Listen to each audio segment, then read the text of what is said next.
Before we get started, I just want to mention that techniques I'm about to show you are just some of the techniques that have given me the best clinical results for the past almost 10 years. Some of them may include things that we as hygienists have been taught in school, others may not be. Today we'll be discussing how to clean the teeth on the lower arch and the upper arch in the front. The last video I focused on the bottom, on the inside portion. So always keep in mind that the toothbrush you want to use is soft, never medium, never hard, and that the amount of pressure you want to apply with your toothbrush is minimal. The pressure that you apply will, if too much, cause recession of the gum tissues. That's when the gum tissue moves away from the crown of the tooth and you get exposure of the root, which can in turn cause a lot of sensitivity and possible cavities in those areas. So again, very soft brush, very little pressure. It's better to brush for a longer period of time with less pressure rather than faster and hard. So I'm going to explain the technique first, so it's easier for you to understand what I'm showing you. So the first thing you want to do is keeping the bristles at a 90-degree angle at the gum line. You want to move upward onto the tooth surface, incorporating the tooth at the same time. Very large circles, counting about 3 to 4 seconds in that one section before moving over to the next one, incorporating a portion of the last tooth so that way you're not missing anything. And then you can move further back. Because the lip may get in the way, I've seen that a lot of people, while they're trying to use a technique that I've taught them, still come back with a lot of bacteria right in that area. The reason behind it I've discovered is that the lip actually gets in the way. So what you want to do is, well, let me show you what can happen first and then I'll show you how to avoid it. So by placing the toothbrush like this, you're actually having the lip push back. See that? I can't go all the way down. But if I move my toothbrush behind my cheek and then bring it forward, I'm actually able to remove that lip out of the equation so I can actually get to the tissue behind it.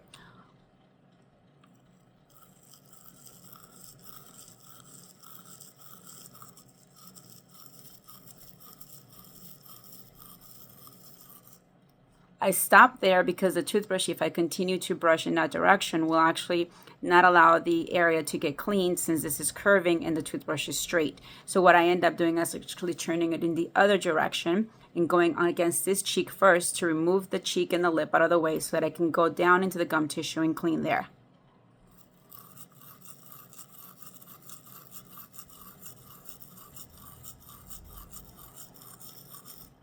Now I want you to notice something that I did is that I'm keeping my the handle of the toothbrush in a parallel angulation to my jaw, meaning it is right above it.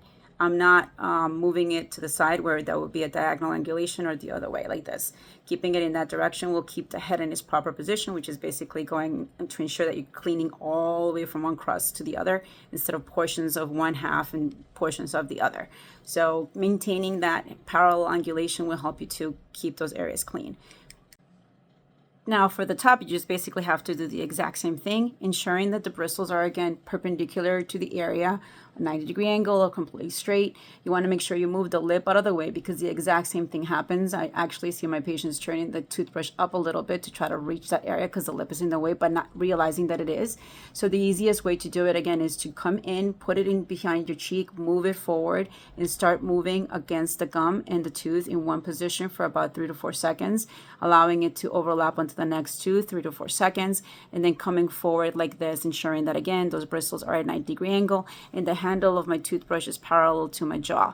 At this point, again, because my face naturally curves and the toothbrush doesn't, I turn my hand the opposite way to ensure that then I'm reaching this corner here. You can actually follow this all the way to the back, again ensuring that your head and the handle of the toothbrush is parallel to your jaw. Again, if you move it upward or downward, you can clearly see the change in the angles, and you will only have a portion of the head cleaning both the gum and the tooth surface.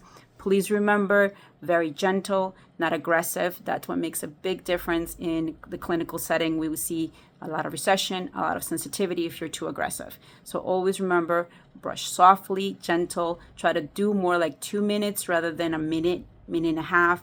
2.5 is even better. So whatever you can, just remember, do it slow. And also an easy way to remember not to brush too harsh would be to grab the toothbrush with your fingertips rather than with your hand, since as soon as you do that, you activate this muscle here that is basically good for scrubbing. So you want to make sure you deactivate that as much as possible by holding it with your fingertips. Don't forget to like, subscribe, and share. Talk to you soon.